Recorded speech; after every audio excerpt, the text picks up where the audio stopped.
30 saat boleh sapu semua 99 laju nak belanja ni. Bila lagi nak buat belanja? Kak ada masa tak?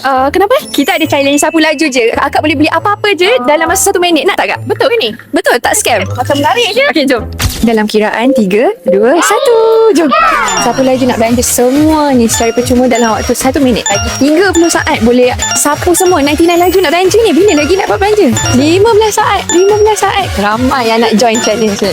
3, 2, 1. Masa tamat.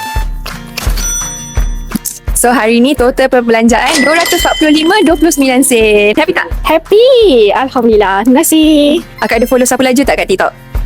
Macam tak ada. Okay, kalau akak follow sekarang, kita bagi 100. Wah. Follow. Wow. Terima kasih 99 laju. Apa itu tabung 99? Setiap episod, jumlah perbelanjaan yang ditaja oleh 99 laju akan masuk terus ke dalam tabung 99.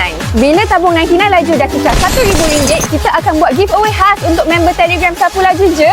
Lepas giveaway selesai, tabung 99 laju akan reset dan mula semula daripada kosong. Jom masuk dan stay aktif dalam Telegram Sapu Laju je.